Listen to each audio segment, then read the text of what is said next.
my tea sippers, and you know what time it is. I hope you have all of your crumpets together because it's time to dish tea. And you're dishing tea, darlings, with Big Meat. Can't wait. It's time to dish tea with Big Meat. It's time to dish tea with Big Meat. It's time to dish tea with Big Meat. It's time to dish tea with Big Meat. Darling. Hello.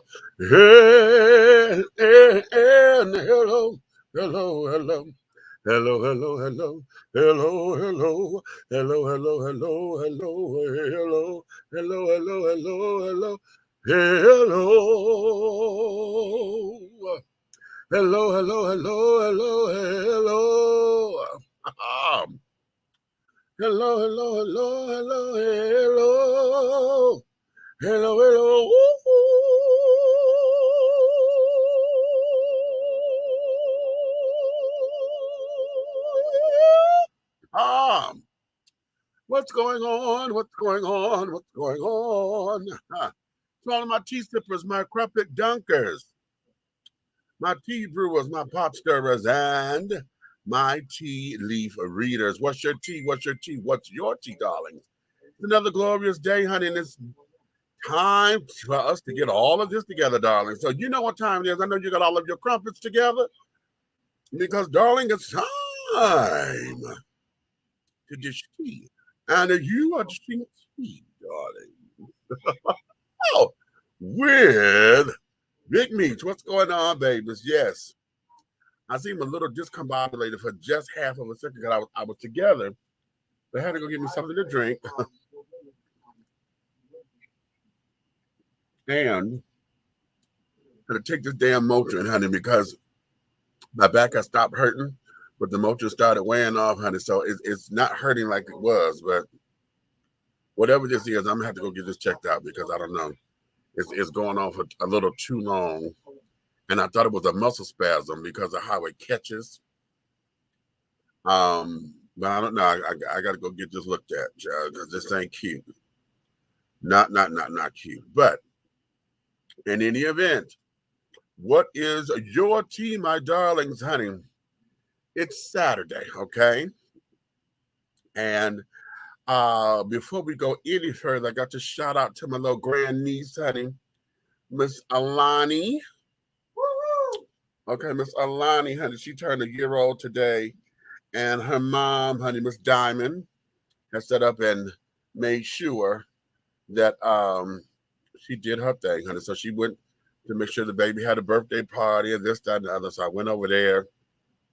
And I'm waiting on Red to come up in here because, darling, you know, yeah, we had a couple of issues that we're going to talk about them because, you know, y'all know how we are. We love to support Black-owned businesses and carrying on. However, we had a faux pas. And the faux pas was something very, very that way for me. And it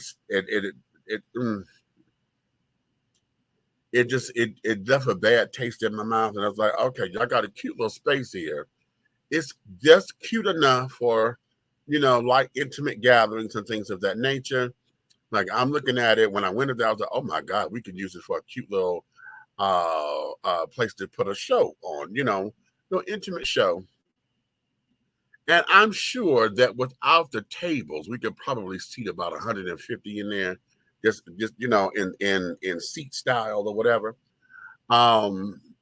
But practically speaking, I'll probably do about 75, maybe 100, you know, because folks are going to want to sit down at a table, you know, and you're trying to make it comfortable as possible.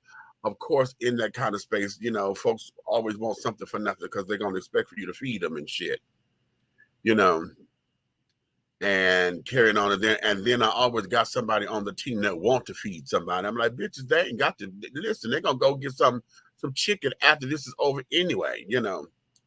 But nonetheless, it's a cute little spot, okay? Just cute enough to where you can get a cute little set out of it, honey.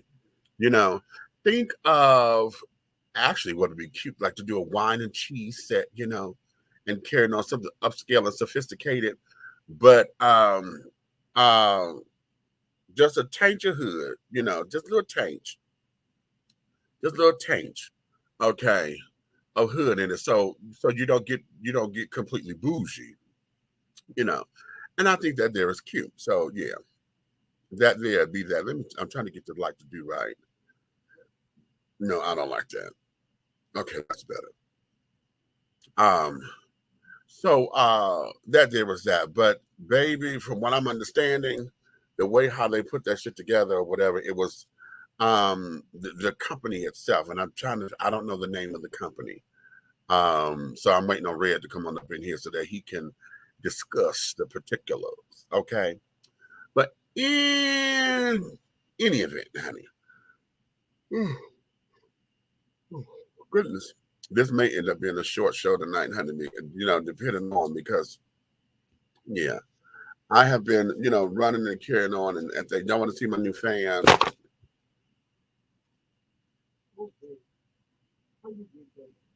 The Gag Is, darling. That's the name of the show. That The Gag Is. And The Gag Is. The Gag Is. What? The Gag Is. Okay. This here, I want to give a shout out to DCLC. That's what I call him. His name is Dwayne Carter. But I call him DCLC because he's Coke Life.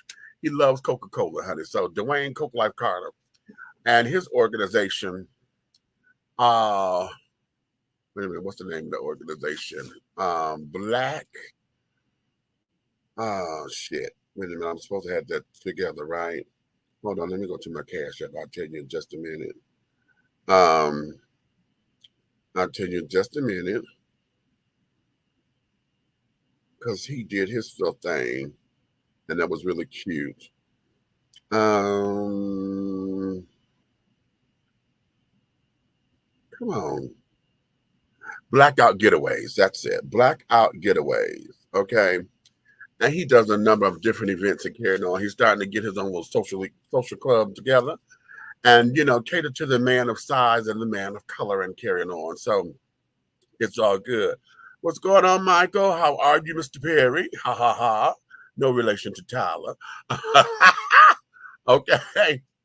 So with that being said, you know, these are his fans and carrying on, you know, and all of that. So yes, darling. So the Gag Is, and, you know, to support his organization and all of that, you know, I got that over the weekend when I was down in Orlando. So the Gag Is, darling.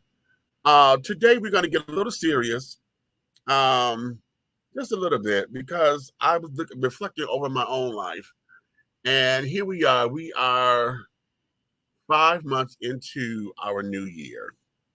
And this month here is going to be kind of difficult for me because, y'all know, we're approaching Mother's Day, and this is my first Mother's Day without my mom, and I haven't really processed that just yet. But this is also May, and my mother's birthday is May 22nd.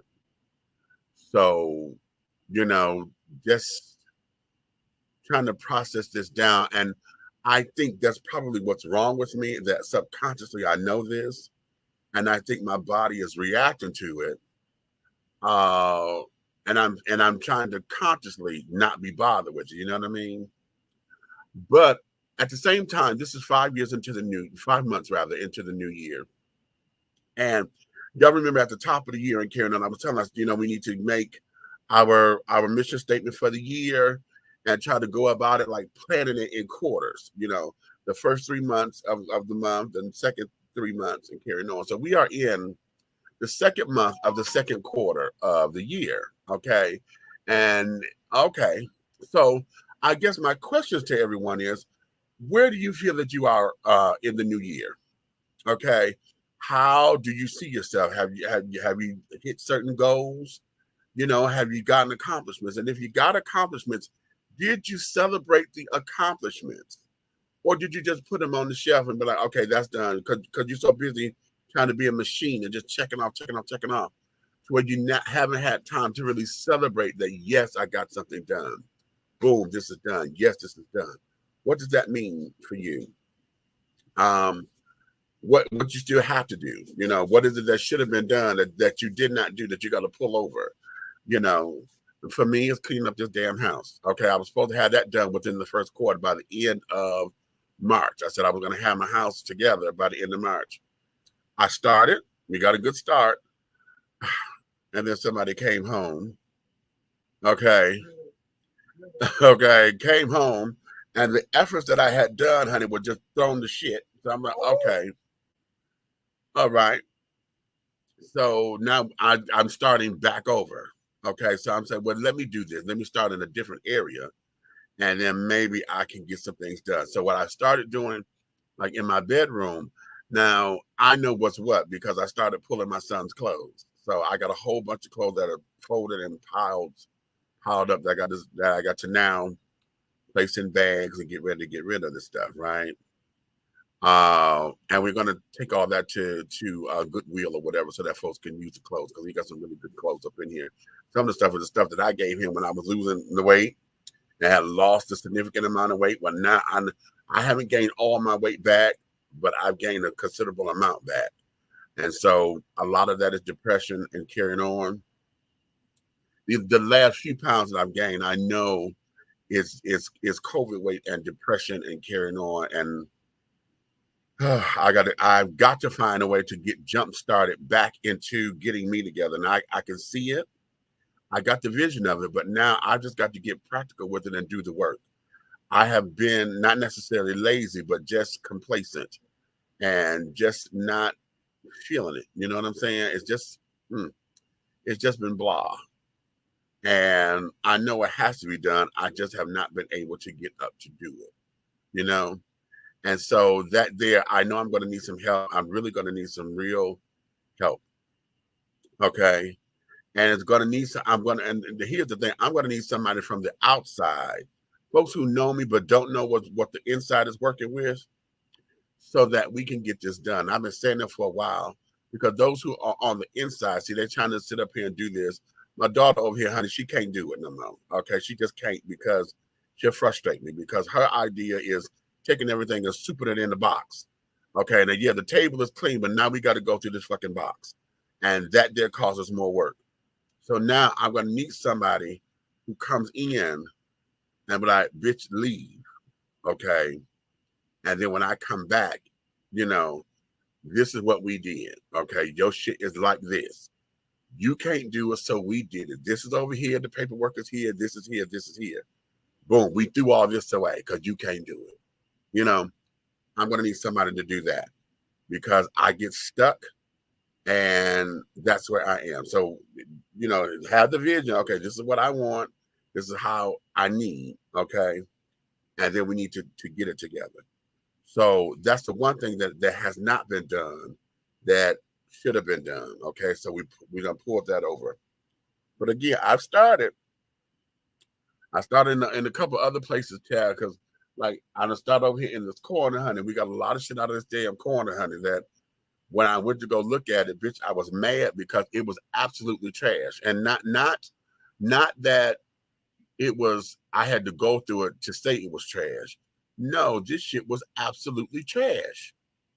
Okay, old boxes and shit, paper in bags and shit that should have been thrown away. You know, because you clean it off and this was a trash bag, so you dump the shit because this is a trash bag. But then the trash bag got put over here. I'm sitting up here hustling through it. Like it was one of the damn, it was absolute. Do you know how mad? No, I can't blame it all on you, but bitch, a lot of it was you. And I said, okay, this here was trash. No, when I say trash, I mean literal trash. It was like there was nothing to say that it wasn't trash. This was really trash. And no, not all of it, because I'm like, bitch, you have got to be kidding me. So yeah.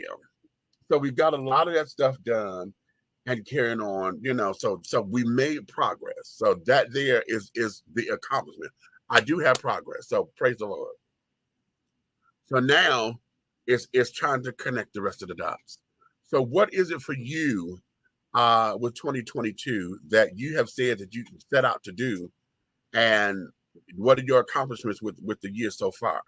Now we got 7 more months, you know, available in this particular year to where we can still get stuff going. If you're not on track, Don't worry about it. Start now and then let it go. Don't try to worry about what you didn't do.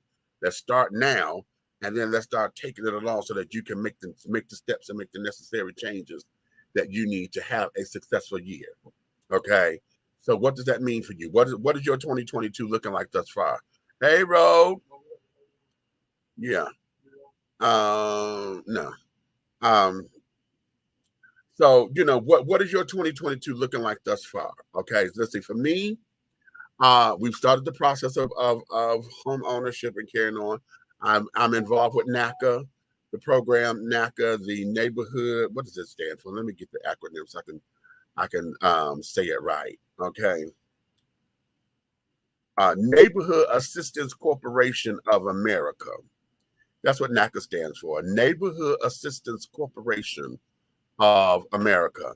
And that there is a nonprofit organization that helps people to get into to buy homes. Okay, whether you are a first-time homeowner, excuse me, or if you are going into trying to buy a second home or whatever the case may be, and all of that. NACA is the program. Now, I done got frustrated with these motherfuckers because, you know, in the thing they tell you don't get, you know, don't let the process get to you because it can become tedious. Now, this is what the children are saying, honey, and things, and I'm like, okay, I wasn't expecting to get tedious right from the jump, because I think the thing that's getting to me is they need so much. Okay, they want so much. If you ever apply for food stamps or any kind of unemployment or whatever, the way how they want information from you, it's like shit. It's almost like cutting off an arm or something and giving them your blood, and forever, you know, it's like, God damn it, the money is not coming out of your pocket particularly. Y'all got programs and things to where we could get the money. So it's not like you are going into your personal stash to help me out or whatever the case may be. And I know the one thing that my counselor said to me that pissed me off was, you have to, you know, of course, your taxes, right? So I turned in my taxes, and with my taxes, hold on, somebody's trying to call me, and I know shit. I don't know why folks love to wait until I'm on the goddamn air to want to reach out and touch. Okay, I've been phone been quiet the last 16 fucking hours. This phone has not rung. Okay. Lord. Anyway. So they want your taxes. I'm like, okay, cool. So I go to the IRS and I print out you know, the transcript that I sent to them and carrying on, right? Because you got to give them the last 2 years. So I've done my 2021s and looking at 2022. Okay. I mean, and got to get to 2020s. So I'm like, okay. I sent them that. Then they come telling me, well, we still need your 1040s. Why? Well, we need your 1040 so that we can match the information. I said, that doesn't make sense. Why do you need my 1040 forms? What I just gave you was the transcript from the IRS. This is what was reported. The IRS did blah, blah, blah, blah, blah. Why? What is it? Well, we want to make sure that what they said and what you said is the same thing. That doesn't make fucking sense. If the IRS gives you the transcript of what the fuck it is I turn in, why do you need the damn 1040s? That's not making sense to me. Okay. And of course I got to do that for 2 years. And so I'm trying not to get frustrated with the dude because he says so nonchalantly and things. And then he said, well, yeah, I know it's rather strict, but that's just our policy. The policy for what? That's redundant. If I'm giving you the shit from the IRS, you ain't making this make sense to me that you need the goddamn 1040s. That's not making sense to me. Show me where this makes sense so I can say, okay, I got you. That ain't making fucking sense. Okay. So I'm trying to stick with this program or whatever, but I'm going to tell you right now, and there's some other stuff, you know, I've been stagnant because I'm like, you know what, fuck y'all. because this here just pissed me the fuck off. Just in that, and there was a couple other things that they needed from me. I'm like, but that's not making sense. And then one time he says, I said, okay, oh, I got it. Okay, I got that. Okay, it sucks, but I got it.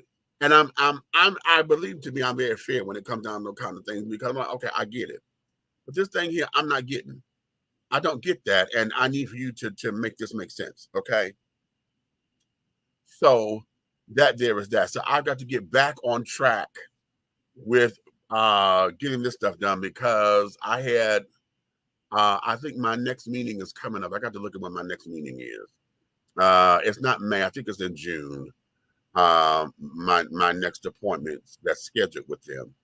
So I can talk to them and make sure that we got these particular paperwork up and carrying on and blah, blah, blah, blah, blah. So we can move to the next step. Now, here's the T. In order for me to get qualified for a house, there's a certain amount of money I got to have in the bank, in the savings account, okay, to say, yes, I'm ready, okay? And that amount, it was $3,500, but that there is the minimum, okay? They really want us to have double that, so that's like maybe 7,000 that we need to have in the kitty, okay? And then my thought process is, if I were to do this independently, then the kitty got to have 12,000 in it, because if I were to do this, like, if I didn't go through NACA and went to somebody else, most of the time, a lot of the folks want you to have like 3% down, plus your codes and costs and carrying on and blah, blah, blah, blah, blah. And so a lot of that is where the money is. So these kinds of things will dissuade people from home ownership, because, you know, you're looking at the amount of money that you have to have up front and this, that, and the other. So it becomes an investment, but you're investing in yourself, right? Y'all know I've said this on several occasions, honey. I'm tired of paying rent, and I'm not getting anywhere. And then this rent is going up. The rent makes no damn sense. And nobody is telling us what to do about it. Nobody is giving any kind of incentives. And so now we get it to the point to where it's going to be like we teased a lot of the undocumented children over here for being 12 or 13 in the house and carrying on. We tease them, right? Because, you know, hey, they're going to make it happen. But damn it, they are about to have that happen for real across the globe, because of what the hell these rents and stuff are doing. A lot of people cannot afford this rent by themselves anymore.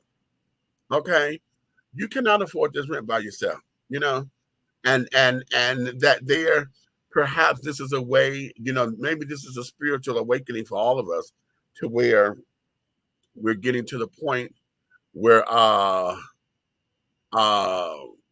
you know, we have to really rely on the family structure again. Maybe it may not be the traditional family, but we got to rely on the family in order to get over. Okay, we going back to good time days. Remember how all that was? Okay. Everybody had a part-time job to sit down there and make shit happen. Okay. Daddy, I'll give you my money for my fro. I was going to get my fro together. But we got the coin. I'll give you my little money for that. Junior was working at the chicken shack. Remember the chicken on his head and all that? And carrying on. So it seems as though we're reverting to those particular days. So yeah, that there is where we are with all of this, you know. So bada boom, bada bing. So that's some of the stuff that I'm working on as far as trying to get my ducks in a row. I've been slow poking with this. I got to get this panhandler's license. Yeah, they call it the panhandler. We call it a vendor's license, but they call it panhandler's license, so that, you know, I can get and take my business and stuff. Had I thought about it, you know, my oils and things. Y'all see the commercial, you know, the sensuality collection. I have not been pushing those as I should as a business owner. Again, you know, I really believe that I'm clinically depressed, but I should have been out there having a table, because I could have had baskets and stuff together for Mother's Day, you know, and things of that nature. But I got to jump on that, because I have some new fragrances for men, and that would be cool for a Father's Day kind of thing, you know.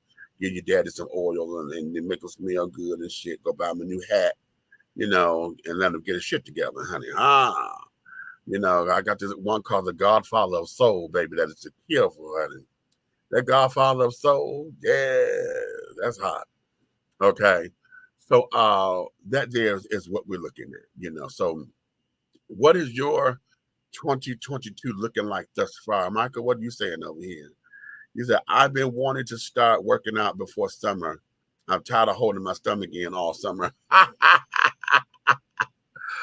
You know what? I've been saying that too because, damn, and I was just up there at the rental office yesterday, and I need to find out, as long as I've been living here, y'all hear me say this all the time, I've been up in this damn apartment complex for 14 years.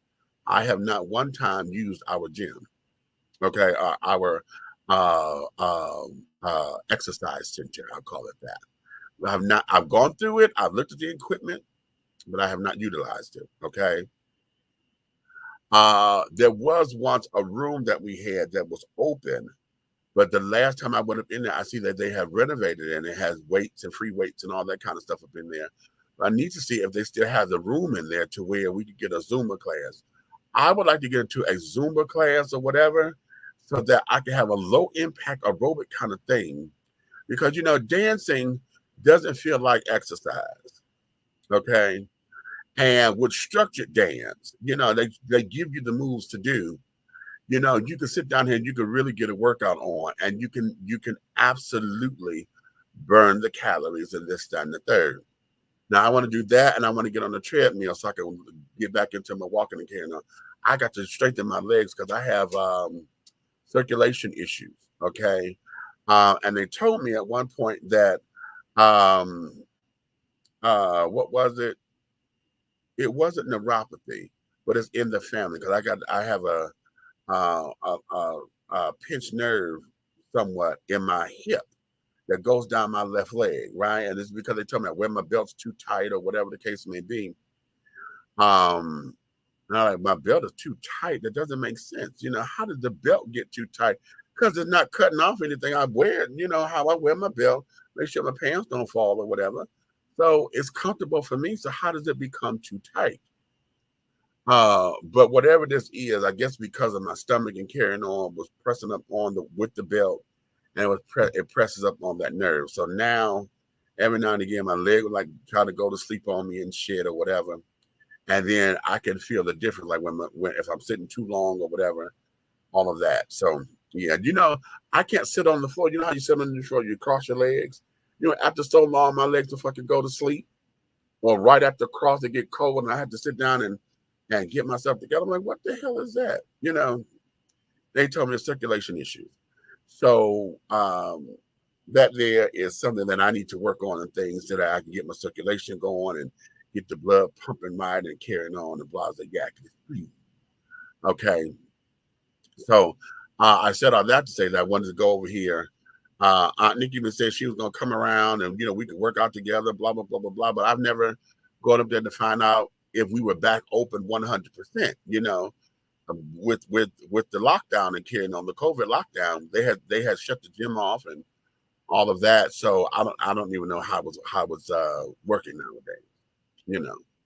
So I had to find out. And then I know we have a sauna in there. Now, y'all know I loves a good sweat, honey. Go up in that damn sauna and be able to sweat, baby. Put some eucalyptus oil up in there and let that open up all of these lungs and carrying on, baby. That there is really cute. After a good workout, you just go up in there and just steam, honey. Just, oh, let it open up and flush out all them pores and things, honey. Get you some water and drink you some water. Stay hydrated, honey, and just let it steam and just, oh, it's a lovely thing, okay? It's a lovely, lovely thing.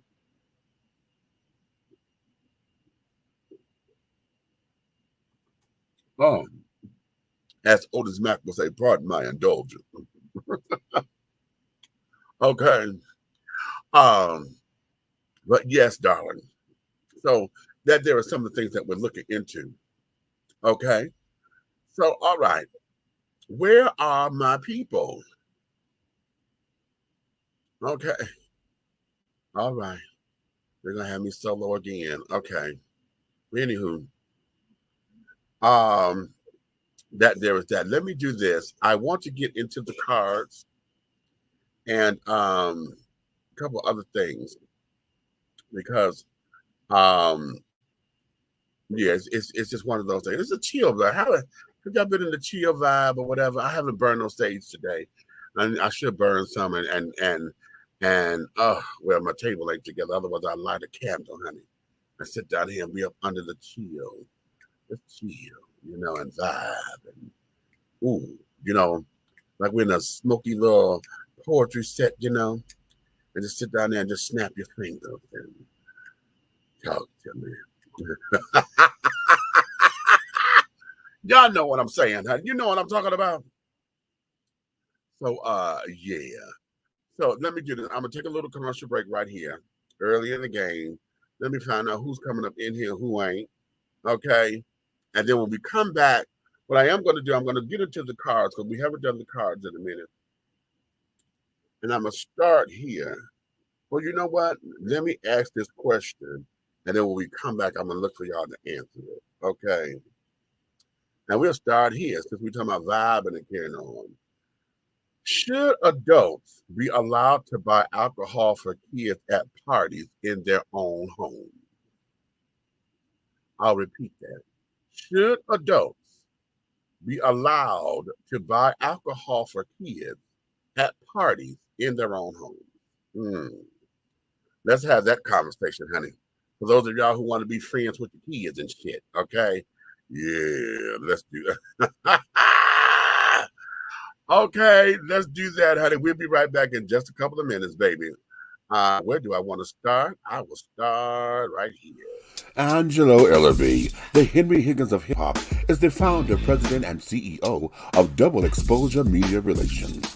Double Exposure Media Relations is a full-service public relations, marketing, and artist development firm specializing in publicity, photography, artist promotion and artist development, makeup artistry, event production, and EPK development.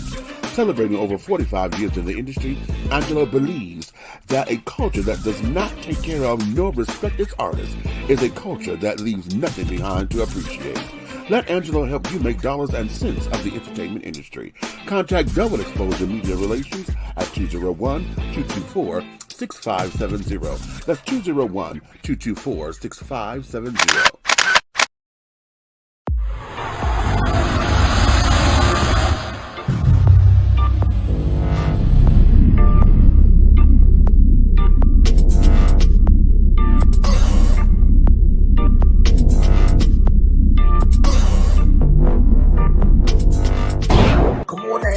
Black on, get into it. Black on, look at that David Ford, right there, that's his thing. Black on, he don't know Tom.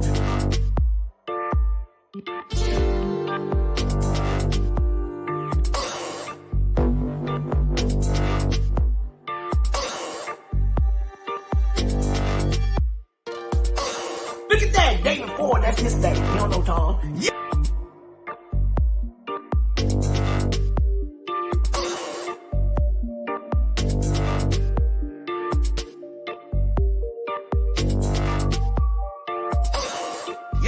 Oh, here we go.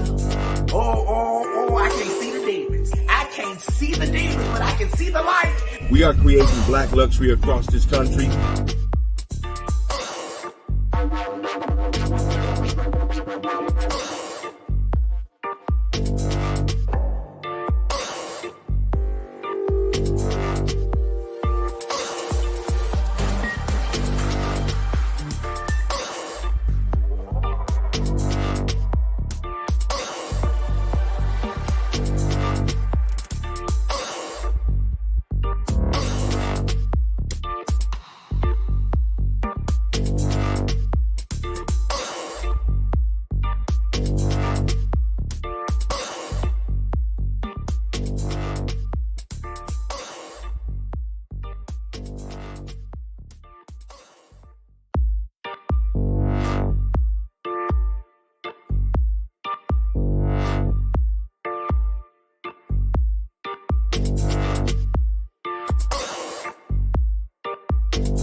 Welcome to Alo Nana. Treat yourself to the luxurious experience of having all natural shea butter soaps and body balms that will soften, radiate, and even exfoliate your skin. Alo Nana products are designed with you in mind to promote overall health and wellness the way that nature intended. No dyes, no colors, no chemicals. Just pure love, like receiving a hug from grandma. Get your Alo Nana today. Contact Aunt Nikki on IG or call 267-629-1364. Alo Nana, building a legacy, not a letdown. How you all doing? My name is Jason Panner and I'm the CEO and founder of B Condoms. Today I'm going to show you what it means to have the largest condom on the US market. As we can see, I have one of our Platinum XL B condoms in hand and I have a ruler right there. The ruler is about 18 inches, right? What I'm going to show you right now is how I can actually take our condom all the way down to my elbow, right?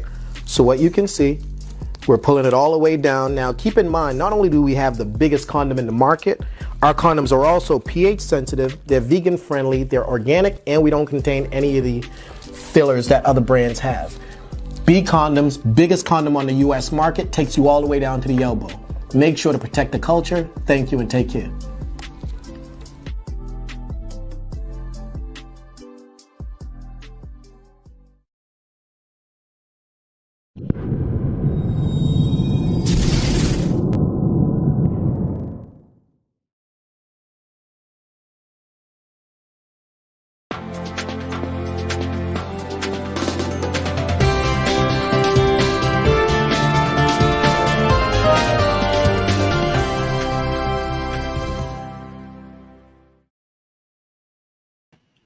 All right, and we are back, darlings. You like that? Oh, wow. Wow. Red is dealing with his son. It's prime time, honey. So you got his son and oh, hot damn. Yeah, that's what's going on. He's trying to make sure his son get together and things. Oh, he looks good. And I believe this is Trey, honey, and Trey is his autistic son. And he got him looking good. I'm gonna have him come on up in here and do some things with that, honey. There, that's real cute. Okay, so now let's go into it. I asked y'all a question, honey. Should adults be allowed to buy alcohol for kids at parties in their own homes? Okay, what say you? I say hell no. Okay, and the reason why I say hell no is because what ends up happening, you're trying to do too much too fast. Okay, yes, it's in your own home and this, that, and other, but if the party is there, you can buy alcohol for your own damn kids if that's what you choose to do. But it's a party, so no, everybody's parents are not down for that. Why would you take somebody else's child choices and stuff into your own hands like that? Why would you take their life into your own hands? Because we don't know how alcohol affects everybody, how it affects children, and so you want to sit down here trying to be cute. And be like, oh, they can handle it. Oh, well, I would rather them do that in front of me than be out there in the streets. But Miss Thing, you're not equipped to handle what is to come from that. You don't know what the hell these kids are doing, especially nowadays. Because hell, did they come to the party already drunk or high or whatever? Because kids are very crafty. Okay. And for you as the adult to sit there and make an adult decision that what you want to give these kids alcohol, that's completely irresponsible. That is completely and utterly irresponsible on you and how you run your household. You know what I'm saying? Now, like I said, if this is your own children or whatever, I know one time we were able to have any kind of liquor from my mom and carrying on with like New Year's Eve. We all had a little taste of champagne, for New Year's Eve to toast in the New Year. That was something that we did. It was never for our birthdays. And this was one other time. Oh, that day was when the men of the house was trying to sit down there and put some hair on your chest. They gave you a shot of this or a shot of that. Or if we had hot toddies when we was sick. And they sit down there and boil the, old granddad whiskey and stuff. And made it into a little hot toddy, and they gave us all a tablespoonful, you know, so that we could get better and things of that nature. But otherwise, no, as far as sitting down having a drink, are you out your mind? Even with my extended family, with my extended family, my aunts and uncles are carrying on. If you were not of age, you did not go to that bar, and they were quick to cut you off if they felt you were drinking too much. I have one of my cousins, he's passed on now, Anthony. He was an alcoholic, okay? And he would come, and because he was over 21 and was able to drink, he would sit there and get lit, okay, to the point where we had to cut him off, you know, because, you know, they cut him off right when he was starting to get that way. You know, his attitude and shit started changing. So before he got to where he was sloppy drunk, they would cut him off. But then he would go to the store and go buy his own liquor and carry on. So see, it was, yeah. So that there was that. So that's what my family did. But no, I don't condone just because this is your house that you go and buy the liquor and carry on for other folks. Now, have I done some stupid shit before? I've done it, you know, trying to be hip and cool. But I did that not as a parent, as trying to be a big uncle or you know, just trying to be that way and trying to show I was cool and all that old bullshit. And thank God it didn't blow up in my face. You know what I'm saying? It was just dumb and making silly decisions, you know, silly decisions. Okay, Michael, what you say? I think supplying alcohol to other people's kids is a lawsuit waiting to happen. All day. Okay, all day. Y'all know, especially nowadays, folks are real quick to want to have a lawsuit and carry it on. I don't know why, because a lot of folks you trying to sue, you ain't gonna get no money. You just got a judgment. You ain't gonna get no money out of these folks, you know. So, oftentimes it's just something to sit down there and say, hey, this, you know, it's not cool. And then what happens when you have the rivalry? You know, you got parents or neighbors and carrying on that the adults don't get along, but the kids do. So now the kids will sit there and say, oh, I got my friends coming to my party, and this, that, and the other. You supplying drinks, and now you started this feud on the block and carrying on, so they can sit down here and call protective services on your kids. You know, because it just becomes completely outrageous. For those of you who have been in the flop house, okay, now when we were coming up, there was Miss Brenda, honey. I wonder what the fuck is she doing in the projects, honey. Miss Brenda was sitting up there. Kids could skip school at her house all the damn time. And see, she was having some of the boys and things, and they'll go up in there, smoke weed, do whatever. She was just a party house, trying to be young, cool, and hip with these kids or whatever. And that's, you know, a lot of folks will find their damn parents will find their kids over at her house and carrying on. And instead of them putting her black ass in check, they would sit down there. And somehow it became cool, you know. And it got to the point where Miss Brenda thought that she was a motherfucking shit, okay, around Herman Gardens, the Herman Garden Project down in Detroit. And all of y'all who know who I'm talking about, y'all remember Brenda. Okay. Shut up, girl. Okay. Sitting up there, got all the kids over there, all the damn hootlums too. All the damn wannabe hootlums and things over at her place during school hours. And then when somebody put her in check, she would have put her ass on the shoulders and carry on and then walk around like her shit didn't figure out, bitch, you. She tried that shit with Miss Esther Lorraine. My mother told her, she said, bitch, She said, I'm not the right one for you to be trying to do all that shit with, honey, because we'll get with you right quick. Okay. And Brenda thought she was gonna mouth off to my mother. And my mother said, I'm gonna tell you one more time. And afterwards I'm done talking. And she thought about that. And she didn't, you know, and carrying on, good for her. Okay, and that's good for her. One more time, good for her. Okay.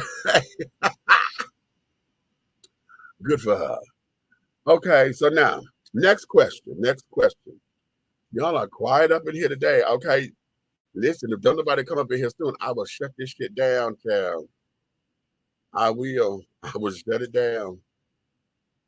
because y'all quiet. I'm the only one doing all the damn talking. So, all right. Oh, here we go. Here we go. This is from this is relationship debate.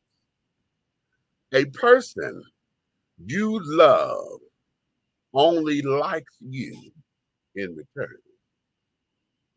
Could you have a friends with benefit relationship with this person? Why or why not? Okay, I'm gonna do that one more time. A person that you love only likes you in return. Okay? Could you have a friends with benefits relationship with them? Why or why not? There we go. Michael, what you gonna give me, baby? Because I know, Michael Perry, I'm gonna call your whole government name. I know you got something delicious on this one. Okay. I know you got something delicious on this one. Let me, you know what? Here's the thing. I'm gonna start with me because yeah. I've been in this situation on a few times, okay?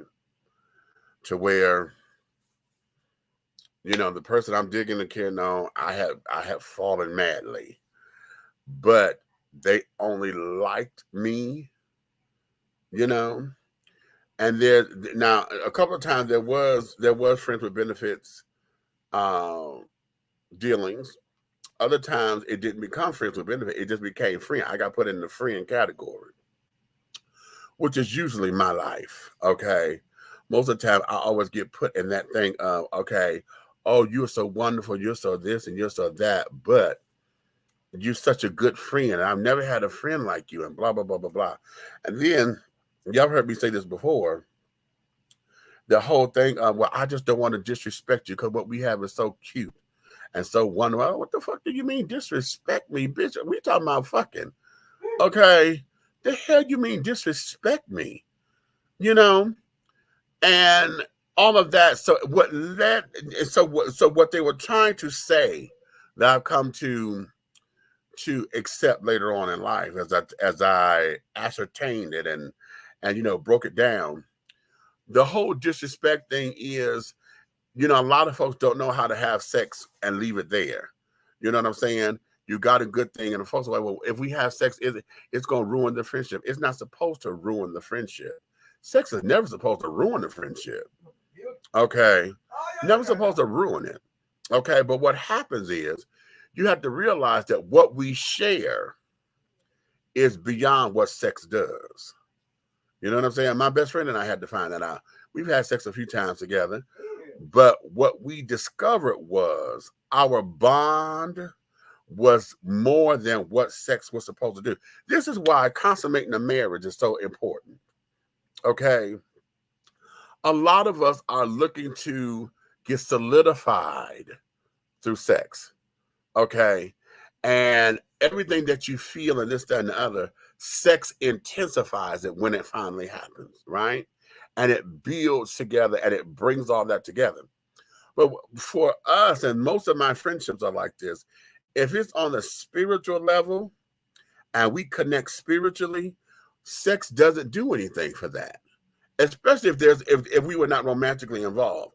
Sex does not do it. What we share supersedes anything that sex can bring into the relationship. So it was kind of awkward. It was like, we don't need to do that. You know, it was awkward. And when we learned that, hey, we were able to take, and that's how our friendship really got stronger because of those particular things. Now, if there was no spiritual connection like that, to where there was a spiritual foundation in what you guys have built platonically into the romance, child, no, I don't see how anybody could actually have a friends with benefit relationship when you say that you're in love with this person, but then you realize that they only like you, because you end up settling. Because what happens is that you have become obsessed to a degree because you're trying to get something that you want. So now you're going to force a situation, hoping that the sex will be the binding force, and it doesn't. It just keeps you in fantasy mode. See, because now you can get the dick and you can this and you can that, and it keeps you there in your head. So it's really doing a disservice to you. At least that's how I'm seeing it. Come on up in here, Red.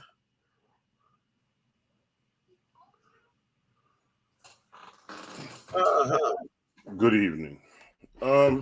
Evening. I see Trey is looking nice and sharp and things. Look at this. Yeah. Pop's got that swag. I laid him out from here virtually with the doggone people. You know what I'm saying? So his mama had something else going on. I was like, no, trash all that. I said, I seen through the thing. I said, that thing right there in the back of your store, lady, all the way in the back on the back wall. That right there. Okay. Yeah.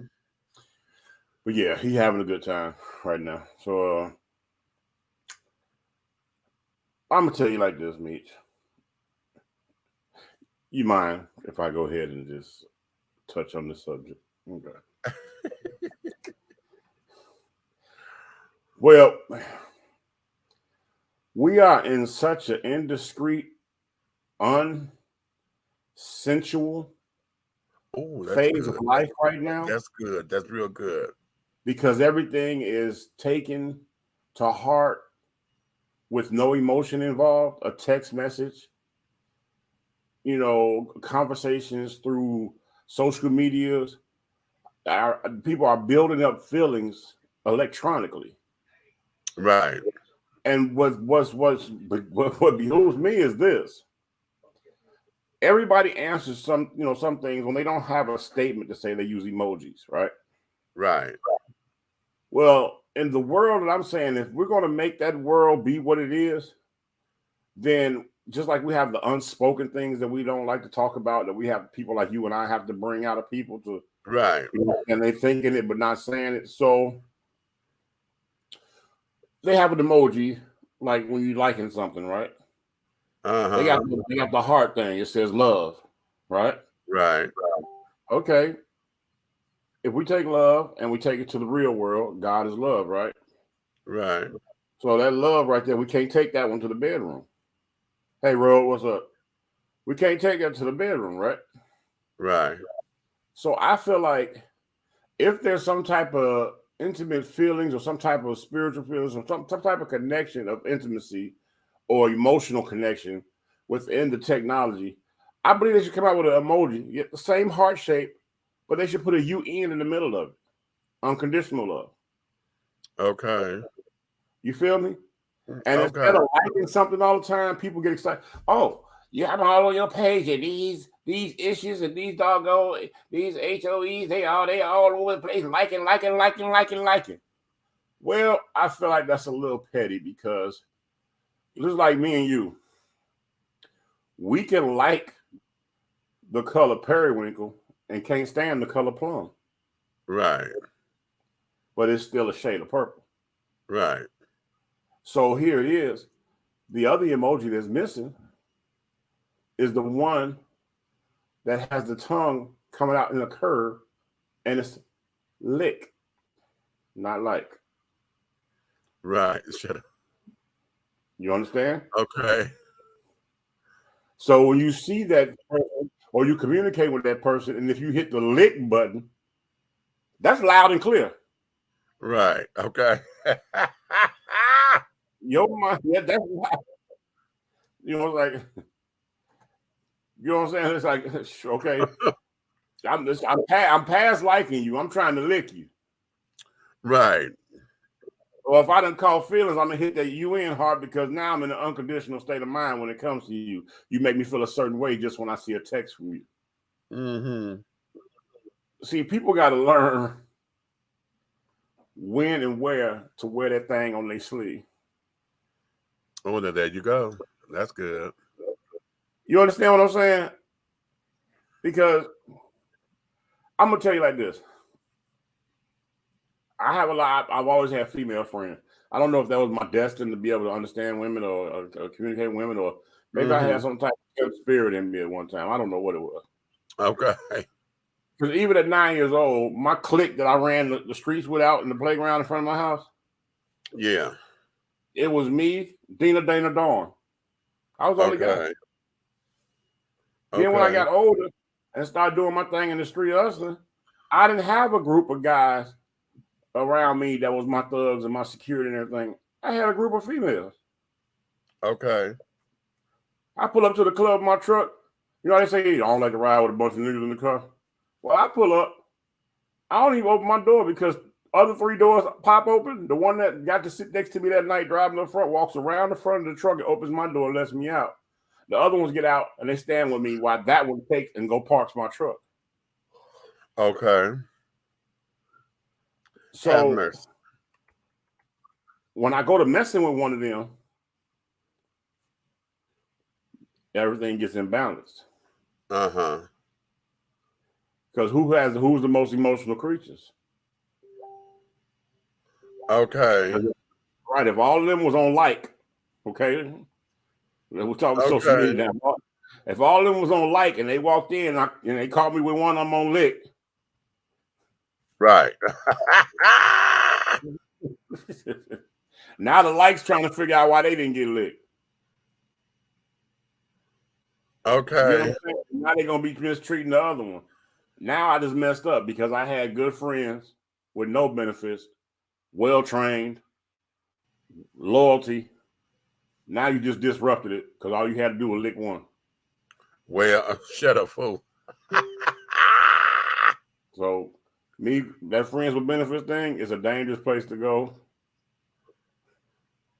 It's a dangerous place to go because think about this.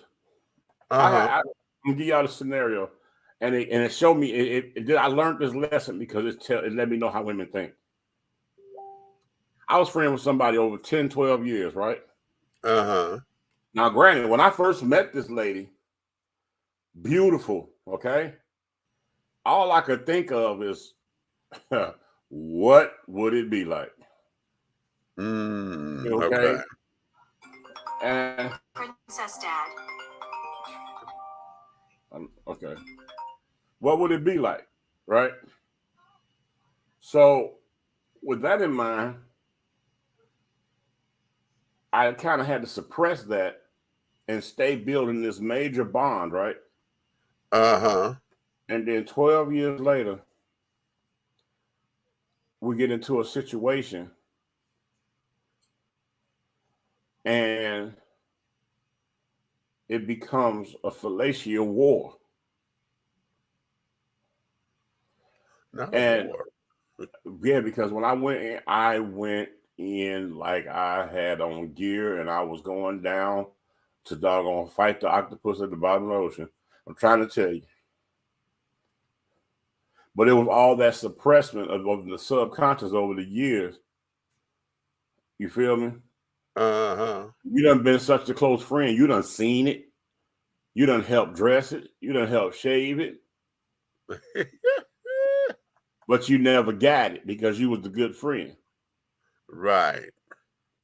But let me tell you, when I went in, you know what the first statement was before the favor was returned? What? That statement was, I couldn't think of nothing but how many years was you waiting to do that? Okay, right.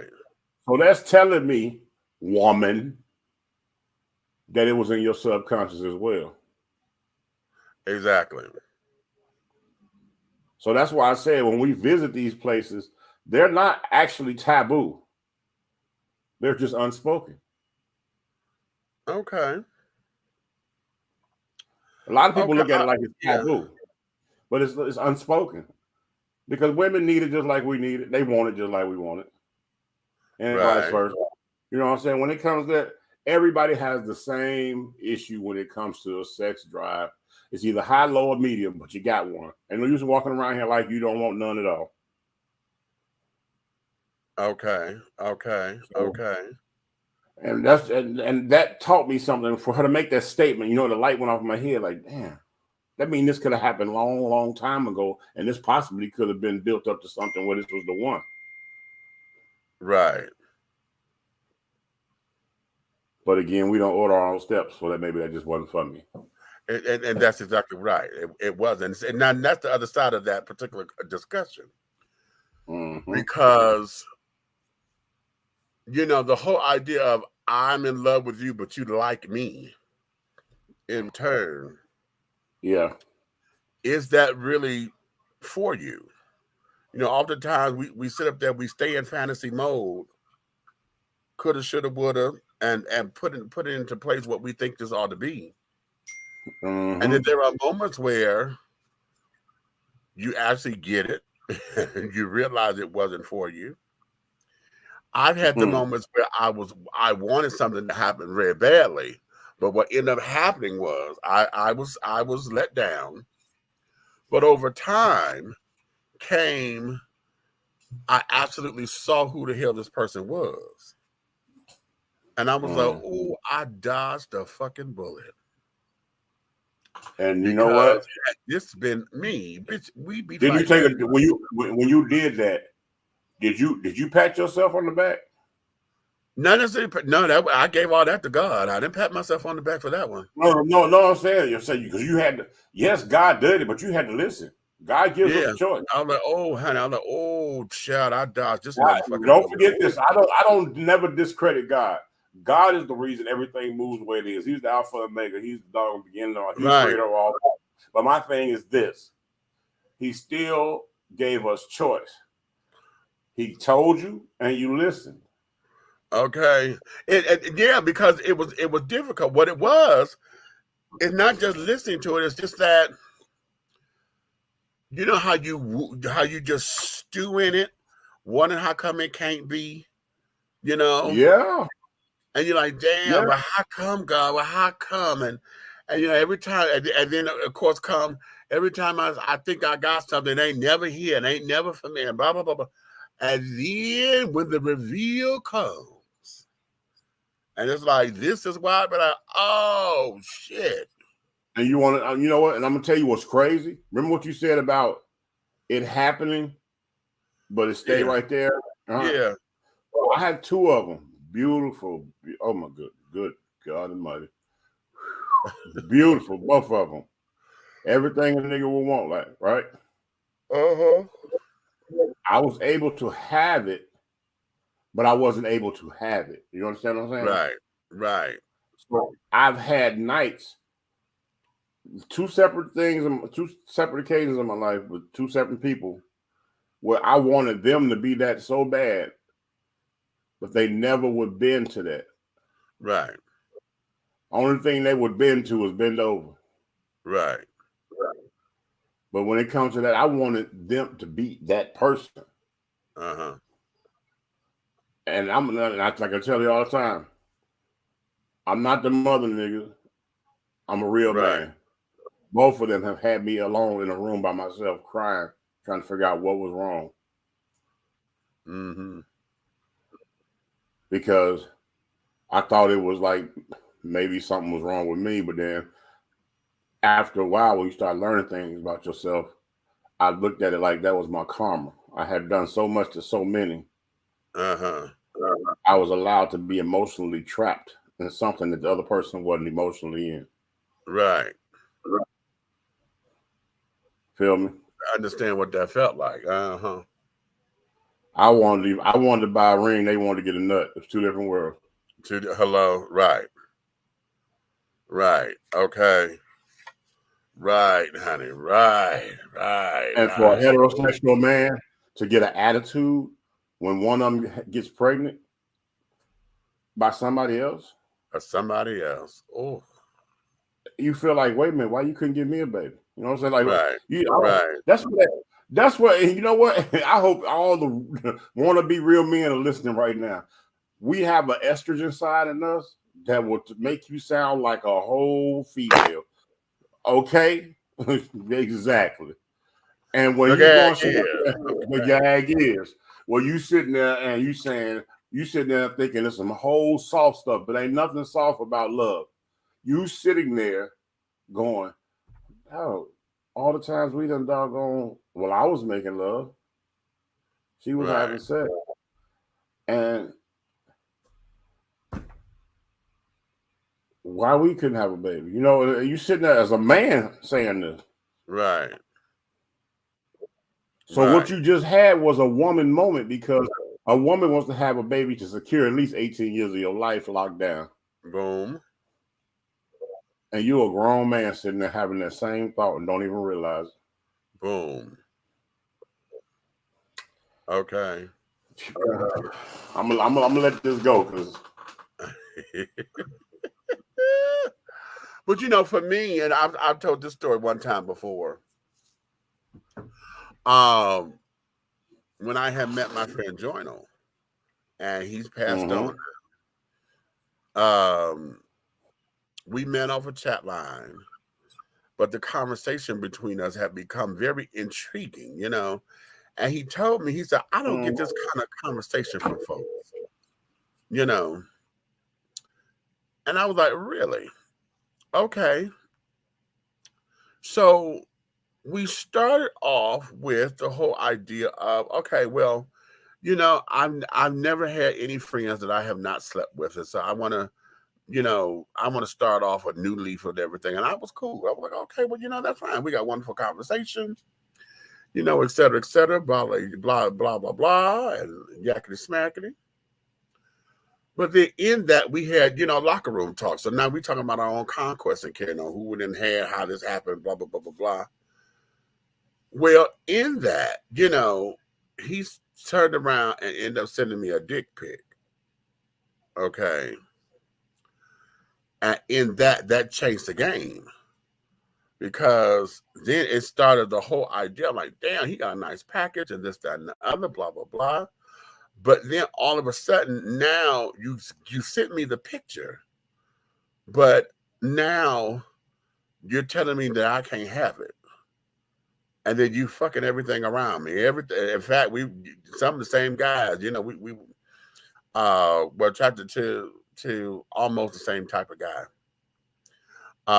You know, I like mine bigger than that, but there was some he saw and carried on and blah blah blah. And so it had just become a whole thing to where I felt like he was fucking with my head, because I'm like, wait a minute. You sent me this picture. You say you want to be friends, but you sent me a picture of your dick, and then sit up there and say, oh, I just want to be friends. I don't want to have sex with you, but you're going to fuck everything around me. Folks that I knew, my nephews that carried on, you know, my gay nephews and this, that, and other. You fucking everything around me, but I can't have it. Interesting. And a lot of that triggered me, you know, to act out. Y'all know sex is my addiction. So it triggered me, and it sent me into a spiral, because I was like, no, because now my whole thing is I got to make up for what I think I lost. You know, and now I'm on the prowl trying to sit up here and make up for this and make up for this and make up for this, because I'm listening to all the stories he done told me, who he done had recently, and blah, blah, blah, blah, blah. So now I'm trying to match what he had and then surpass it, you know, and carry it on. So it triggered me into a whole to-do. And when I tell you that when the aha moment came to where I was so glad that we never did. You know, was that emotional? A lot of it was emotional. A lot of it was just psychological. You know, but when I realized who he was for real, you know, the real essence of him, I was just thankful that there was nothing that had came between us sexually, because see, there I would have been trapped in emotions, because I already was. Again, that's back to what I said. You listened. You know, I was like, you listened, because I'm trying to tell you, it works for everybody that way. God gives, like I just said, God gives you a choice. He gave you a choice, and it was up to you to either put your finger in the boiling water, okay, or take your tail on home. And you took your tail on home. Okay, so you listen. Yes, God. I put this up here because I didn't read it. I couldn't have a friend with benefit relationship with someone who I have strong feelings for. I will always be wondering. I would be always wondering who else they were having sex with. Interesting. Why Now, do you know, people for do me, that? You know, people do that. They run themselves in the ground. You're so worried about who you're who else they cheating fucking, with. but you know, for Why me, do you need to be with that person if that's what your first mindset is? right. Now, you know, for me, it became, that was addiction talking for me, because if he was able to share those stories with me, I was still living vicariously through his stories. You know what I'm saying? So it satisfied me sexually, even though he was having sex with someone else. I got the story of it and I could jack to it thinking about it or whatever the case may be. And so it was an indirect connection. Yeah, but Okay, that's well then that was you using your biggest what do they say, your sexual organ, the biggest one is your mind, your brain. Before anything else, your brain was gonna, you know what I'm saying? They say you could not get an erection for 10 years, but if your mind tell you to, it's gonna jump right up. Listen, and that there is coveting. And I was coveting him. No. Okay. That's what all that was. I was coveting him because it was something that was out of reach, but yet I was acting all of my actions and responses and carrying on. Even when I was helping, I became his caregiver when his diabetes and stuff got bad, and I'm helping him. I'm cooking dinner for him. You know, I'm doing all these different things, being Florence Nightingale and shit. And like I said, living vicariously through all of that, because I'm like, well, ain't no other bitch doing what I'm doing. You know, you may be fucking, but don't nobody care about you because all they see you for is dick. I see you as a person, you know. And so my mind had rectified with that. Can I ask you something? Okay, I'm gonna be straight up with you. Right now, you're not in a relationship with nobody. Right. Have you ever thought about taking? You know how they do like we do fasting, huh? Have you ever thought about taking like 30 days, 45 days right now, and totally cleansing your mind from everything sexual, cleaning your mind and your body? I've done that before.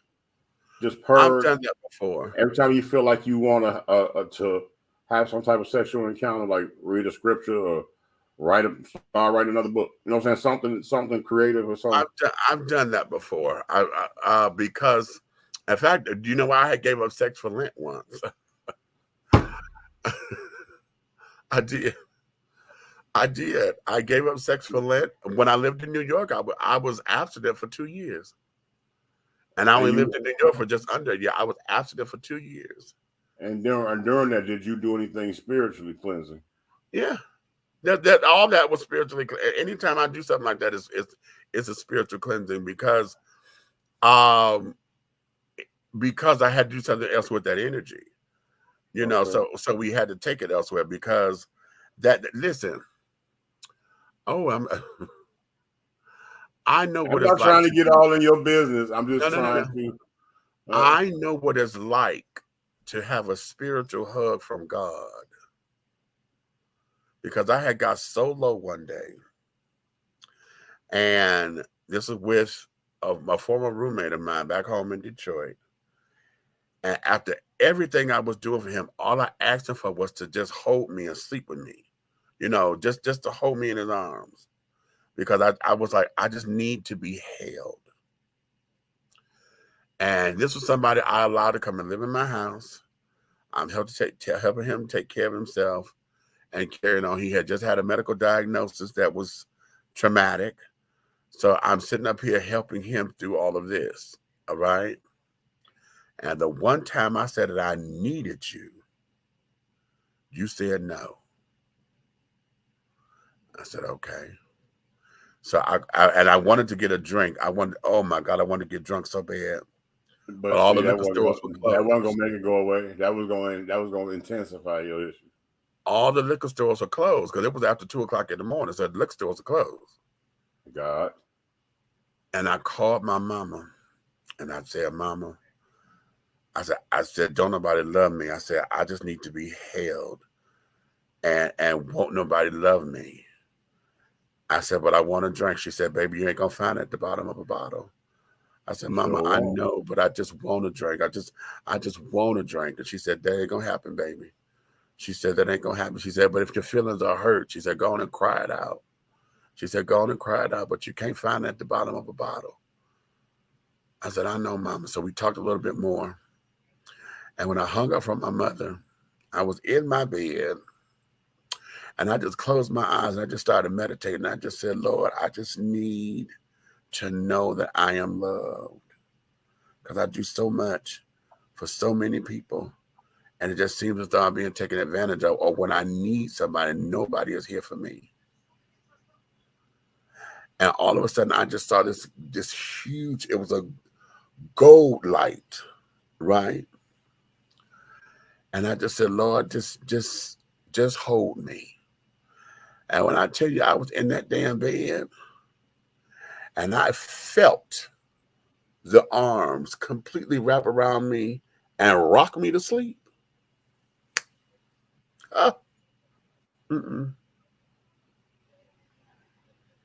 That was then when I had to learn. I was 32, 33 then. That's when I had to learn how to take all of what I knew to be romantic, sexual, this, that, and another, and I had to take it to another level, because that was where I was trying to get to in a human relationships. And it's okay if I never have that. It's okay. Because right now, what I'm trying to achieve, I don't know if anybody is worthy enough to give it to me yet. Meech, I'm going to say this to you at this point of your conversation. The love of spiritual love and the love of fleshly love. Yeah. One is a cleansing like no other, and the other one is trash. Yeah. You ever heard Pastor Ken say he's but a cup of dirt? Right. That's where that fleshly love is. That's not even love. God is love. And if God is spiritual, you got to understand, you'll never catch that down here. The flesh will never feel what the spirit. Exactly. Spiritual elevation. Not in flesh, because everything here, and see, this is where the happy medium comes in, because the happy medium is when you realize that what you have was God sent, because the spirit connects. Oftentimes we rush it, we overlook it, we don't get a chance to get to know the person that we're with, because we are blinded by what we think is love when it's lust and infatuation. That's why you have people getting in situations of they can't get out of with a stranger they don't even know, or having babies by people they don't even know. Right. Right. And this is part of the work that a lot of people don't want to do when it comes down to relationships, because you hear me say this all the time. Folks don't want relationships no more. They want companionship. Exactly. They don't want relationship. Okay. You want somebody that's going to be there. You could have bragging rights about, you could have sex with, you could eat, you go out to here. You want relationship privileges, but you want companionship. Because there's nowhere in there that grows, because when you get tired of it, you're going to find somebody else to be a companion. Yeah. Nobody grows. You can't have a mansion with bad credit, bro. You got to. Okay. So these are the things. It's an Airbnb. I ain't looking at you. I'm not looking at you.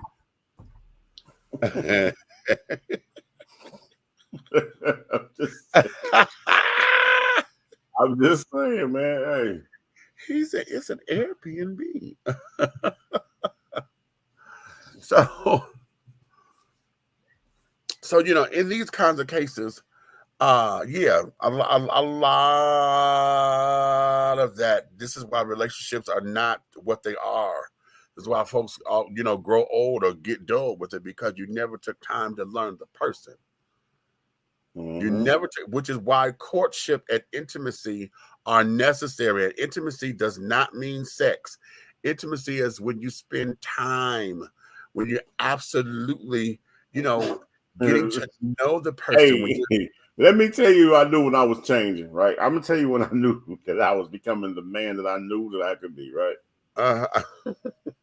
when I was entertained by taking a woman out to eat, to dancing, to whatever, even gifting her with something through meager conversation. We have a meager conversation, and if I'm if I'm capable, just in the middle of a conversation, we could be talking for an hour on the phone, and within that hour, you could say, "Oh my God, if I could just have a Nancy's personal pan pizza." Oh, I'm so crazy about Nancy's pizza, and we get on that subject, and we get to talking about something else. I'm the guy that by the time while we still talking, right? I have slick ordered the pizza. If I haven't sent it to your door, I have picked it up, and in the conversation, you don't even know I'm in front of your house. Right. And I said, "Come outside," and they like, "What?" I'm like, "Come outside." When they come outside, I give them the pizza, and I was like, "Enjoy your pizza. I'll talk to you in the morning." I pull off. Right. I don't get out. I don't need to touch you physically. Right. Right. I don't need no kiss. I don't need none of that. I take you on a full date. You thinking everything I've done for you equals hotel room. No, it equals the porch that I picked you up from. Right. I'll talk to you on the phone on my way home. And if you would like, we can talk till we both fall asleep. Right. Because I know right now you're in a state of confusion because Ray would have been trying to wet your butt up that night. Right. Exactly. Exactly. But me, I'm entertained by it. You know why? Because at that moment, I know, gotcha. Gotcha. You walking and pacing. Like this nigga, he just took me dancing. He just took me to the top of the sundial. We went on a carriage ride on the Ferris wheel. We walked holding hands.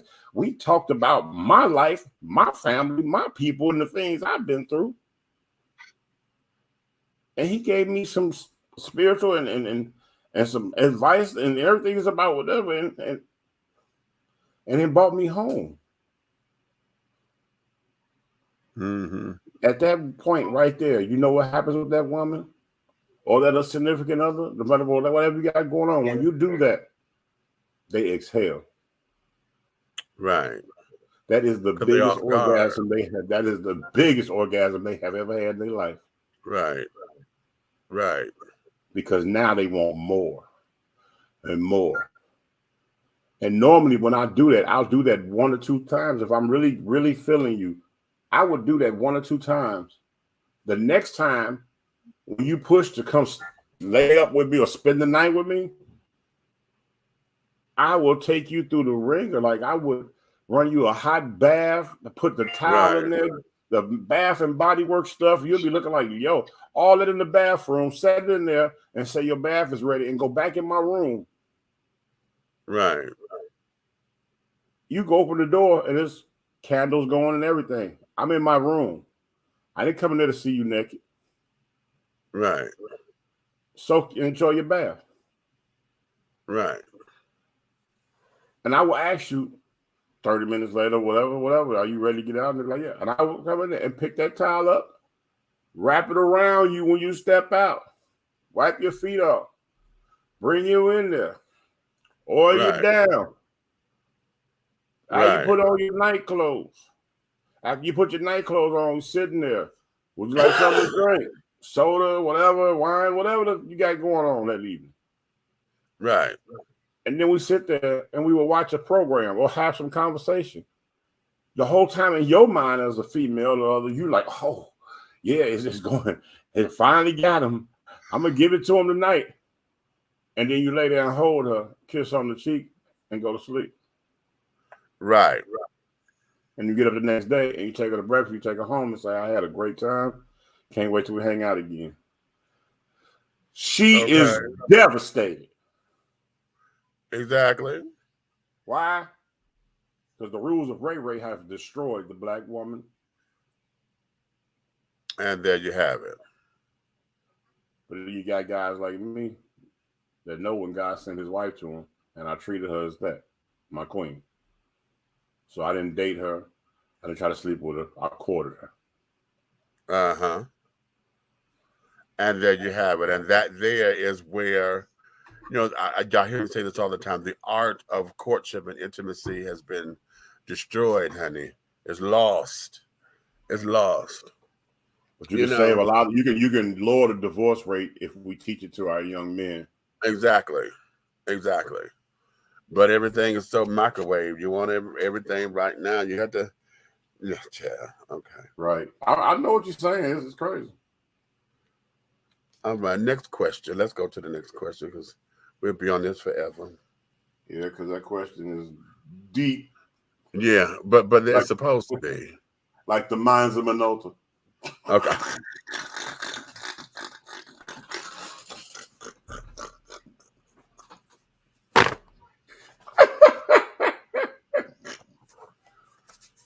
Okay. Rank these in order of importance. Mother, best friend, child, spouse. Spouse who was not your child's parent. Okay. Mother, best friend, child, spouse who was not your child's parent. Rank those in order of importance and explain. Spouse, pretty much that makes it a wife, right? Okay. Spouse who was not your child's parent. Mother, best friend, child, spouse who is not your child's parent. Well, I'm gonna say spouse, considering that's my wife. Okay. She'll come in a strong second because God's going first. I'm not gonna love her more than God. That's not happening. So, so we'll start at number 2. It'll be spouse first. Yeah, spouse. Be honest with you, that's a hard one. Spouse, children, mother. You got children in there, right? Yes, spouse who is not your child's parent, child, best friend, mother. Yeah, spouse, child, mother, best friend. Right. Okay, yeah, why that order? Why? Why that order? Yeah. Well, I'm putting it to you like this. Okay, like I said, that's why I made sure clear that the spouse was the wife. Okay, because if it was just dog on somebody, you know what I'm saying, that you're significant other, you're dating, and she got her own place, you got her own place, or whatever, then she gonna be on the back burner. She'll be last. Okay. Right. But if it's your wife, I'm gonna put her in second place. Okay, it's God, wife. This is just how I stack up my spiritual realm. Biblically, it's pretty much in that order. Now, for me, I would have best friend before mother. I'm a spouse, child, best friend, then mother. But my mother was my best friend growing up. You know, when my mother was living, there's nothing I can tell her. I could not. There's nothing. Okay. Even when I God rest her soul. I missed that one. But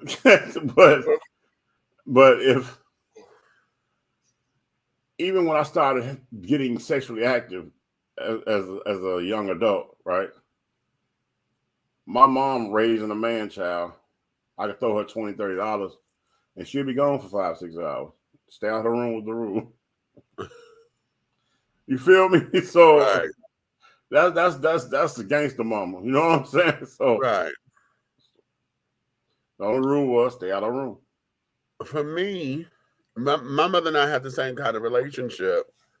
When Yubi and I, developed our friendship and carried on, Yubi was my go-to when I talked.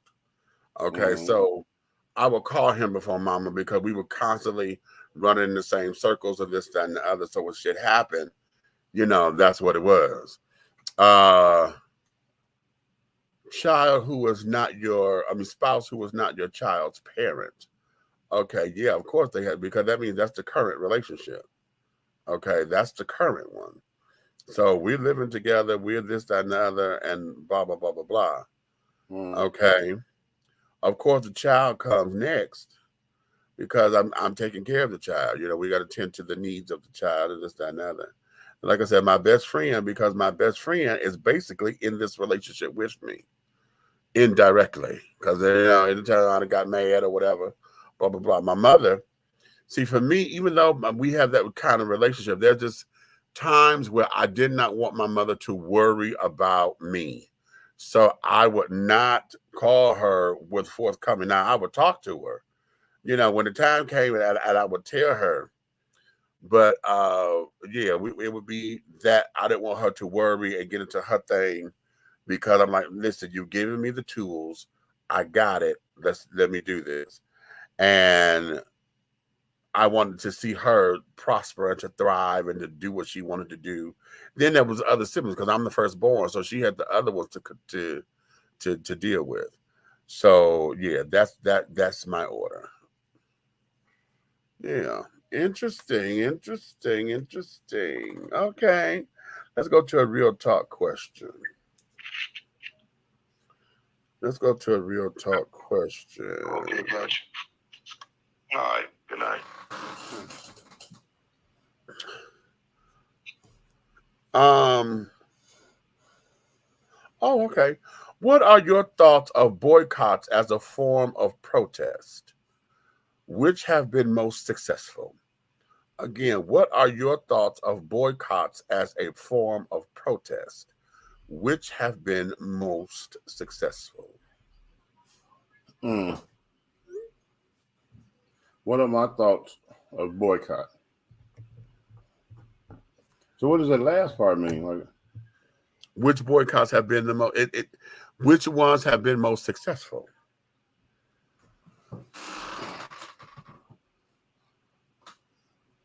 Well, I've never physically been in a boycott, but the ones I have seen, witnessed, and watched the news and studied over time through schooling or whatever, writing papers and things, to me, it seemed like the most effective boycotts were the ones where people actually, what do they call it? When they walk off the job, they form the line and they don't want nobody to cross the line. Oh, yeah, the union strikes. Mm-hmm. Yeah, when they do them union strikes and they stand strong on them, and then they break down the little temp agency people that try to come across there and keep the stuff running. Right. I think those are strong, but nothing is more stronger than, and I've witnessed this, and I think Detroit went through it when we went through it. When the teachers and the educational system Yes, go on God. strike, boy, yes, devastating. Yes. My thing, well, the teachers, that was a strike. See, that there was a strike. So they said, no, we're not going to work anymore. Boycotts are a little different. Boycotts is when we sit up there and say, we're going to take down the system. Okay. So like the bus boycott, when we stopped riding the buses and things, because of the whole Rosa Parks. And so, Now, if you're talking from that direction, I'm going to say this, and some people may get mad at me, but I never cared anyway. So look, I'm going to say like this.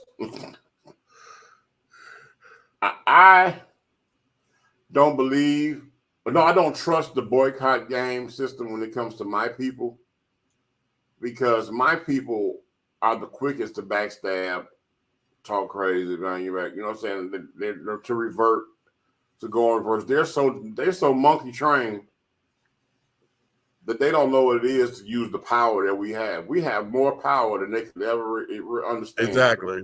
Because I'm gonna be honest with you. If we bought black or bought nothing at all for 30 days, we will take over the nation. Mm-hmm. And I mean absolutely nothing. Mm-hmm.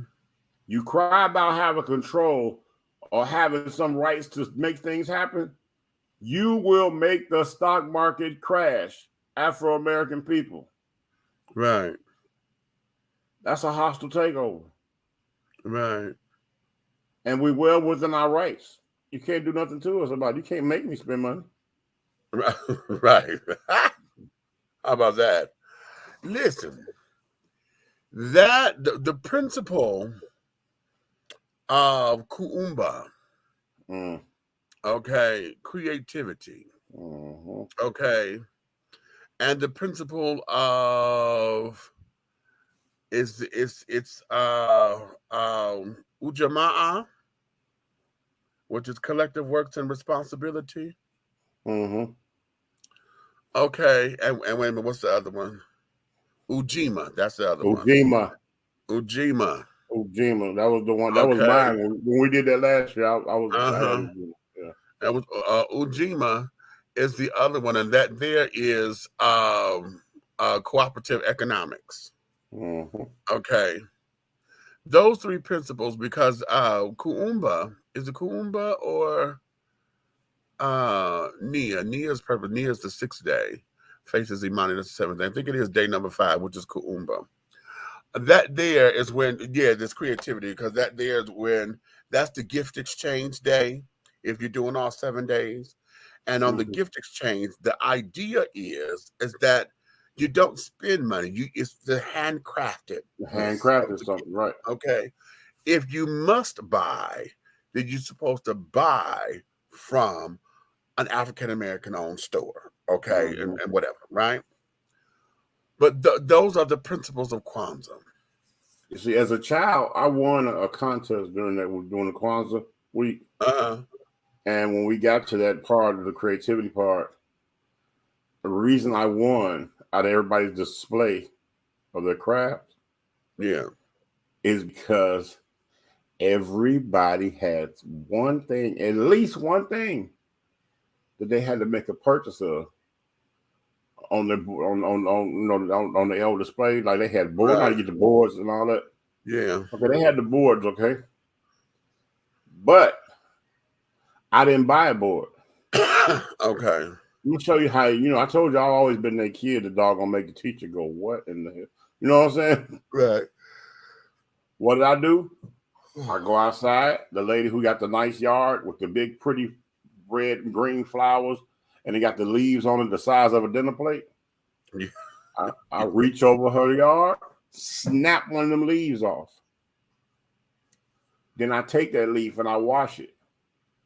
I let the leaf dry off. And then I started picking stuff like dandelions and clovers and everything, so I could find that was outside.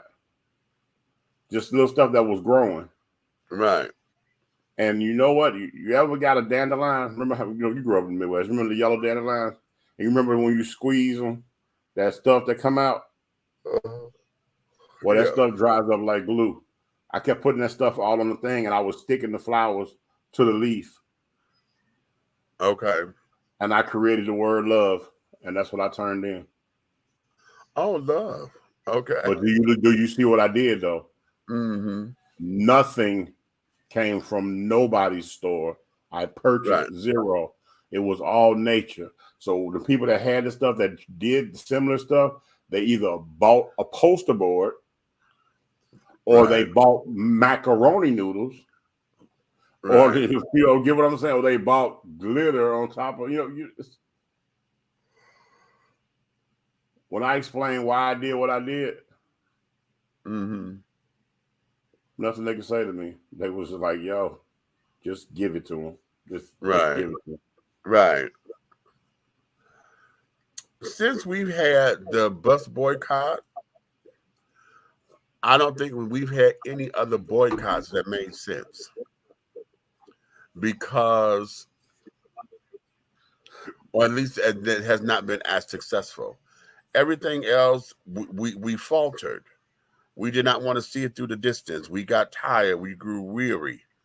Not everybody believed in the same cause. Okay. You can't tell nobody to boycott Michael Jordan and his damn shoes or whatever, because he wasn't giving back to the community or whatever the case may be, because, that there is the style and blah, blah, blah, blah, blah. Nobody wanted to go the distance. And so boycotts they don't work. They right now, they're just talking points. It's a political game. Boycotts do not work. Now, you could do an individual, you could have your own personal boycott. and be like, well, I'm not going to support this company. They're not getting my money. That's cute. But as far as collectively, boycotts don't work because we don't come together collectively in order to make it sustain itself or to make it work. That damn bus boycott lasted over a year. Them children walked and carried on to work, them miles and stuff that they were walking to work and all that. That lasted over a year. You talking about these children giving up buying shit and going to the mall and stuff for over a year? Imagine that. You know, imagine that. If y'all have never seen Killer Mike's Netflix special called Trigger Warning, I'm going to, while it's still up, I think it's still up, go look that up. It's a 6-part episodic thing that he did. We're trying to understand how to buy black and how to sustain being black and things. And I'm telling you, the first 2 episodes are killer. The first 2 episodes are extreme killer. Okay.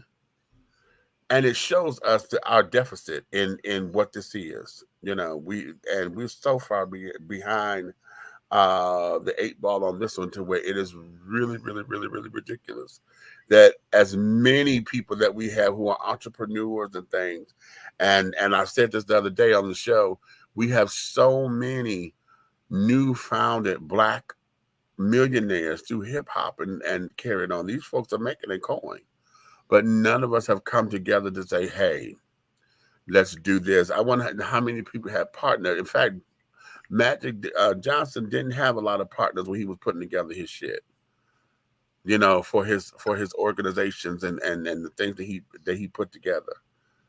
So we're not actively serious about boycotts and carrying on because we're not looking to go the distance anymore. You know, after so long, we get tired of it. Oh, fuck this shit. You know. So listen, that's gonna be our last question because my eyes are getting heavy for whatever reasons. I know what. No, I do know. Shit, I took the damn Motrin to get my back. I think I'm having a muscle spasm right up in here. It's calmed down. Like I had to put the heating pad on last night. It's calmed down. I took the damn Motrin, so I'm like, oh, okay. This thing got woozy. That vacation done caught up on you. All that work you putting in. Well, okay. You so crazy. I don't know why you even listen to me, man. Okay. So listen, we're gonna let y'all get back into your own worlds of carrying on, child, because my eyes, it's the medicine and things of that nature. Because I took one before I popped on when I said I was on my way. Yeah. I was popping an 800 right then. So be that as it may, listen, child, I'm not even going to go through all that because I'm just let me get up. We're going to say good night. If you love us, tell all of your friends, honey, to come on. If you hate us, tell all your motherfucking enemies, child, to come on and like, subscribe, and to share for all of us. You know, in the absence of Aunt Nikki, she's dealing with the grandbabies. She texted, she said, I'm irritable right now and I can't come in because I'm not in the right mind space. The babies and stuff still crying and this and other. I don't know who there with her. And et cetera, et cetera. So y'all keep her up in prayer for strength and guidance and comfort, Jesus. Okay. But what about the baby?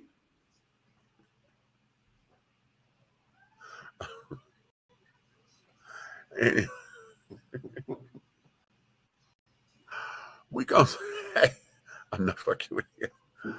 We gonna say good night. And we will see y'all on the next go around, honey. I don't have the strength to whistle out and care. Now, where's my thing at? See it? Okay, here we go.